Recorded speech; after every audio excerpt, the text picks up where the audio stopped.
میں آپ کو ایک مزے کی بات بتاؤں، یہ بات ہے 2000 کی یا 1999 کی نا، ہم دعوت اسلامی کا ایک مدنی قافلہ لے کے نا قائد اعظم یونیورسٹی گئے اسلام آباد. تو اس وقت کٹر ظاہر ہے ہم سبز پگڑی باندھتے تھے. میرے پاس ایک پروفیسر آ کے بیٹھے، وہ مجھے کہنے لگے بیٹا میں پچھلے دنوں انڈیا گیا ہوا تھا، تو مجھے کہنے لگے مجھے یہ بتائیں کہ یہ جو اذان کے بعد، یہ جو نماز کے بعد آپ بلند آواز سے کلمہ پڑھتے ہیں بریلوی حضرات، تو یہ سنت ہے؟ تو میں نے کہا نہیں جی یہ تو کوئی سنت نہیں ہے. میں نے کہا میں تو پڑھتا ہی نہیں ہوں. اور آپ کو بتاؤں حیران کن بات، فیضان مدینہ کراچی جہاں الیاس قادری صاحب ہزاروں لوگوں کو لے کے بیٹھے ہوتے ہیں مدنی چینل پہ، وہاں نماز کے بعد کلمہ نہیں ہوتا، پن ڈراپ سائلنس ہوتی ہے، کوئی کلمہ نہیں پڑھا جاتا.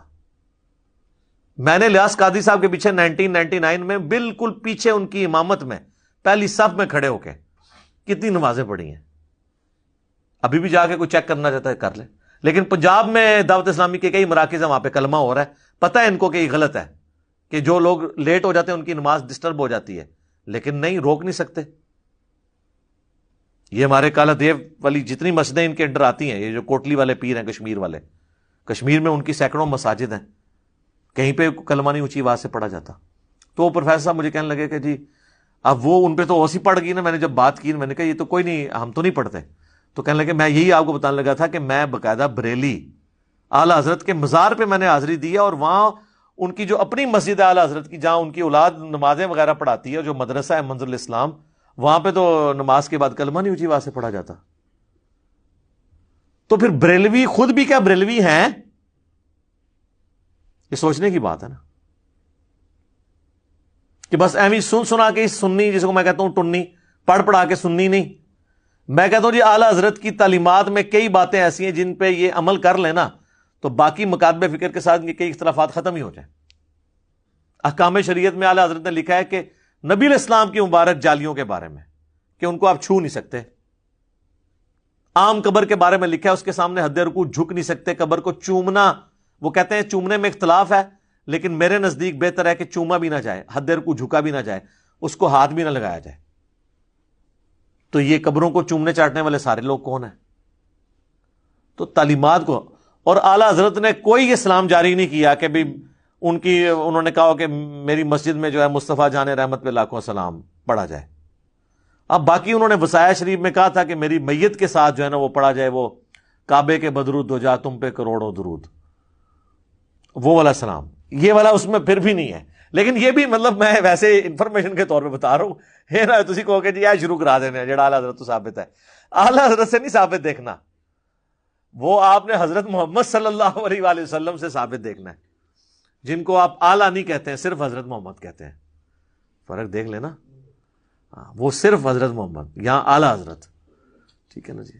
میں کئی بار سنتا ہوں، آپ دیکھیں یہ اپنے علماء کے ناموں کے ساتھ اتنی لمبی لمبی دمیں کئی بار، یعنی مدنی چینل پہ میں نے دیکھا ہے نا کہ وہ الیاس قادری صاحب کا نام لیتے ہیں تو ان کے ساتھ اتنے القابات، ابو البلال فلاں فلاں فلاں، اپنی کتاب میں فرمان مصطفیٰ نقل کرتے ہیں، مصطفیٰ کلّہ صلی اللہ علیہ وآلہ وسلم. کبھی کبھار القابات بھی لگا لیتے ہیں، کئی بار اکیلے بھی. اور کئی لوگ تو ایسے اللہ معافی دے، اگر ایک جملے میں 3 دفعہ نام ہے، تینوں دفعہ القابات ریپیٹ کرتے ہیں. تقریر لمبی ہو جائے ان کو کوئی غرض نہیں ہے. آپ حسام الارمین پڑھ کے دیکھ لیں اعلیٰ حضرت کی. چوتھا فرقہ وہابیہ شیطانیہ، جو شیطان لعین ابلیس کے پیروکار ہیں، جس طرح کے روافض شیطان عطاق کے پیروکار ہیں، یہ انہوں نے لکھا ہے. بڑے یعنی سخت سخت الفاظ ہیں، تو کوئی ٹالریٹ کرنے کے لیے تیار نہیں ہوتے.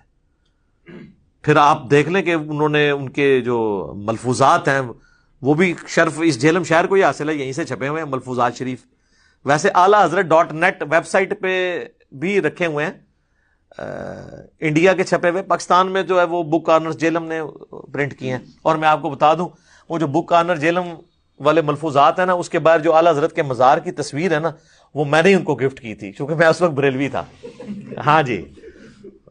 تو وہ تصویر ان کے آنر نے مجھے کہا کہ اس طرح ملفوظات شریف چھپوا رہے ہیں. میں نے کہا تو بہت نیکی کا کام آپ کر رہے ہیں. تو میں نے کہا بار آپ مزار کی تصویر لگائیں. وہ اس وقت نئی نئی جو ہے نا وہ چھپ کے آئی تھی, دعوت اسلامی والوں نے چھاپی تھی, بڑی خوبصورت. تو میں نے فریم کا, وہ ویسے فریم ابھی بھی میرے گھر موجود ہے, میں آپ کو دکھا بھی سکتا ہوں. وہ فریم میں نے دیا تو اس کی انہوں نے پکچر کھینچ کے تو اس کو اس پہ ڈسپلے کیا. آپ جا کے بک آنے والوں سے تصدیق بھی کر سکتے ہیں. تو وہ جو مزار اعلی حضرت کی تصویر ہے اس میں آپ نے دیکھ لیں, انہوں نے تو جب پوچھا گیا وہابیوں کی اذان کے بارے میں تو جو ان کے کومنٹس ہیں, انہوں نے کہا ان کی مسجد تو گھر کے مانند ہے, یہ تو مساجد ہے ہی نہیں ہے, ان کی تو اذان ہی نہیں ہے, ان کی نماز بھی نماز نہیں ہے.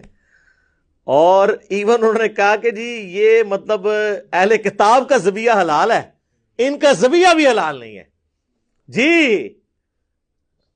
تو اسی کی پریکٹیکل اپلیکیشن آپ کو وہ پچھلے دنوں نظر آ گئی تھی. وہ جب خادم رضوی صاحب کی ایک جو ہے وہ ویڈیو غلطی سے ریکارڈ ہو کے منظر عام پہ آ گئی. کہنا انہاں بڑے تے اخلاص منگو تو بڑے بڑے لوگ ہم گداواں نو خیر پا ہی دے دیں. چلو جی چلیے او بھابیاں دی اذان اے تے کڑا دے اے تے سور چل چلیے.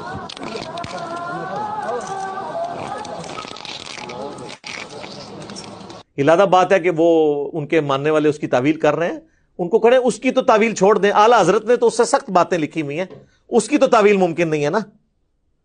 اس کو ویڈیو کہہ سکتے ہیں, وہ اعلی حضرت کے ملفوظات بھی ایڈیٹڈ ہوئے ہیں, ان کو پتا ہے یہ کیا ہے. تو وہ کوئی نہیں ہے, وہ بالکل اپنے کانٹیکسٹ کے ساتھ وہی بات انہوں نے کی ہے. ظاہر ہے کہ وہ, اور میں اس میں اہل حدیث تو فوراً دفاع پہ سامنے آ گئے نا کہ جی ہمیں انہوں نے وہ خنزیر والا ٹائٹل دیا ہے. ویسے وہ جب بول رہے تھے نا تو وہ اہل حدیث کو نہیں کہہ رہے تھے, وہ مزار قائد پہ, مزار اقبال پہ بیٹھے ہوئے تھے, اور جو بادشاہی مسجد ہے نا وہ دیوبندیوں کے انڈر ہے. تو ذرا تھوڑے سے محتاط ہو جائیں کہ بریلوی جو ہیں وہ دیوبند اور اہل حدیث دونوں کو ہی وہابی کہتے ہیں. تو اہل حدیث خواہ جو ہے وہ سیکھ پاؤ کے کلپ ریکارڈ کرا رہے ہیں, بیسیکلی تو دیوبندیوں کو کلپ ریکارڈ کروانے چاہیے. اچھا دیوبندیوں نے بھی کرائے ہیں کیونکہ ان کو پتا چل گیا تھا کہ ہمیں کہا گیا, اہل حدیث کو نہیں انہوں نے کہا تھا. وہ دونوں کے ہی, اہل حدیث کو تو اس سے بھی وہ آگے کی ورژن سمجھتے ہیں نا, لیکن وہ جو کہہ رہے تھے نا یہ وہابیاں دی اذان ہے, تو وہ اذان ہو رہی تھی بادشاہی مسجد میں, اور بادشاہی مسجد اہل حدیث کے انڈر نہیں ہے, وہ دیوبندیوں کے انڈر ہے. تو وہ وہابی ان کو کہہ رہے تھے. اعلی حضرت بھی دیوبندیوں کو وہابی کہتے ہیں, ایون بہار شریعت میں بھی اہل حدیث کو وہابی کہا گیا, ٹھیک ہے نا. ان کو پیور وہابی اور دیوبندیوں کو گلابی وہابی. وہ آپ بہار شریعت کا مقدمہ پڑھ کے دیکھ لیں, وہ ٹاپک کہیں اور چلا جائے گا پھر. تو میرے پاس تو بہت کچھ کہنے کو ہے, ظاہر ہے میری تو اپنی پوری زندگی کے سمجھ لیں ابھی 43 ایئرز ایج ہے, تو 31 ایئرز تو میرے بریلویت میں گزرے ہیں. 10 سال میں سبز پگڑی بھی باندھتا رہوں, دعوت اسلامی میں بھی رہوں. تو میں نے یہ حسام الحرمین اپنی داڑھی مچھ نکلنے سے پہلے کی پڑھی ہوئی ہے, مجھے پتا ہے اس میں کیا کچھ لکھا ہے. انہوں نے 1905 میں حسام الحرمین احمد بریلوی صاحب نے لکھی, اور اس میں علماء دیوبند, 4 علماء دیوبند پہ اور 5ویں غلام احمد قادیانی دجال کے اوپر انہوں نے کفر کے فتوے لگائے, اور اسے کنکلوڈ کرتے انہوں نے لکھا کہ ان کے کفر کے اوپر اجماع ہے, اور یہ بالاتفاق مرتد ہیں, یعنی واجب القتل, اور ان کے کفر میں شک کرنے والا بھی کافر. یعنی سارے دیوبندی جو اپنے ان سارے بزرگوں کو انکلوڈنگ اشرف علی تھانوی صاحب, ان پہ بھی فتوا تھا, وہ تو رحمت اللہ علیہ کہتے ہیں, تو یہ کروڑوں دیوبندیوں کو کافر ڈکلیئر کر دیا, اور کتاب کا نام رکھا حسام الحرمین. یہ لفظ ہے حسام الحرمین, حرمین کی تلوار. اور علماء عرب سے اس وقت کے جو صوفی تھے فتوے بھی لے لیے. انہوں نے پھر 26 سوال لکھ کے یہاں بھیجے. تو یہاں دیوبند کے جو اس وقت بہت بڑے شیخ الحدیث تھے, خلیل احمد سہارنپوری, جو شیخ زکریا کاندھلوی فضائل اعمال والے کے پیر و مرشد ہیں, انہوں نے فضائل اعمال میں ان کے حوالے بھی دیے ہیں. انہوں نے اس 26 سوالات کے جوابات دیے حسام الحرمین کے اگینسٹ, اور اس کتاب کا نام رکھا المہند علی المفند, ہند کی تلوار ایک سٹھیائے ہوئے پاگل بابے کے اوپر. اور پاگل بابا کسے کہا؟ احمد بریلوی صاحب کو. اور اس میں انہوں نے لکھا کہ احمد بریلوی اور ان کی پوری جماعت ایک شیطانی لشکر ہے جو ہمارے علماء دیوبند رضی اللہ عنہم پر حملہ آور ہوئی ہے, جس طرح کے شیاطین حملہ آور ہوتے تھے انبیاء کے اوپر. 14ویں صدی کے علماء کو انہوں نے رضی اللہ عنہم, اور ان کو مطلب کس لیول کے اوپر جا کے ٹریٹ کیا ہے کہ انبیاء پہ جیسے شیاطین حملہ آور ہوتے تھے نا, تو اس کا مطلب یہ ہے کہ دیوبندیوں نے المحنت کے اندر بریلویوں کی پوری جماعت کو شیطانی لشکر ڈکلیئر کر دیا، کروڑوں لوگوں کو۔ تو مجھے بتائیں جن کے بزرگ اتنی بڑی بڑی دراڑیں ڈال کے گئے ہوں تو اب وہ ایک پلیٹ فارم پہ کیسے اکٹھے ہوں؟ مجھے لوگ کہتے ہیں نا اتحاد امت، اتحاد امت اس وقت ہوگا جب آپ بابوں سے دستبردار ہوں گے، بابے بھی سلامت رہیں اور اتحاد امت بھی ہو جائے، ایسا ہو نہیں سکتا، یہ پاسبل نہیں ہے۔ وہ طارق جمیل صاحب کا فارمولہ ہے نا جی، اپنا چھوڑو نہ کسی کا چھیڑو نہ، نہیں، اس کو الٹ کریں، اپنا پہلے چھوڑو اور باقیوں کو بھی چھیڑ کے دیکھو، ان کے پاس بھی کوئی حق موجود ہے، اور قرآن سپورٹ کرتا ہے۔ فَتَقَطَّعُوا أَمْرَهُمْ بَيْنَهُمْ زُبُرًا كُلُّ حِزْبٍ بِمَا لَدَيْهِمْ فَرِحُونَ، ہر گروہ اس کے اوپر خوش ہے جو اس کے پاس ہے، کہ میرے پاس تو یہ حق موجود ہے، چلو باقی جگہ کوئی باطل ہوا بھی تو خیر۔ انبیاء کے جانے کے بعد فَتَقَطَّعُوا أَمْرَهُمْ بَيْنَهُمْ زُبُرًا،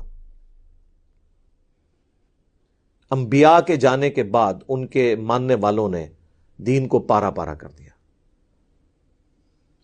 کل حزب بما لدیہم فرحون، ہر گروہ اس کے اوپر خوش ہے جو اس کے پاس ہے۔ بریلوی خوش ہیں جی ہمارے پاس عشق رسول ہے، دیوبندی کہتے ہیں جی ہمارے پاس جو ہے عظمت صحابہ ہے، اہل حدیث کہتے ہیں جی توحید تو ہم نے پکڑی ہوئی ہے، شیعہ کہتے ہیں جی اہل بیت کا تو ہم ہی دفاع کرتے ہیں، اور سارے اپنی اپنی جگہ پہ خوش ہیں اور باقی ساری چیزوں کے اوپر کمپرومائز کیے ہوئے ہیں۔ تو یہ کبھی بھی ایک دوسرے کے لیے دعا نہیں کریں گے، کیونکہ ان کے بزرگوں نے جتنی بڑی دراڑیں ڈال دی ہیں وہ اب فل نہیں ہو سکتی ہیں جب تک کہ بزرگوں سے دستبردار ہو کے ہم کتاب و سنت کو بنیاد نہ مان لیں۔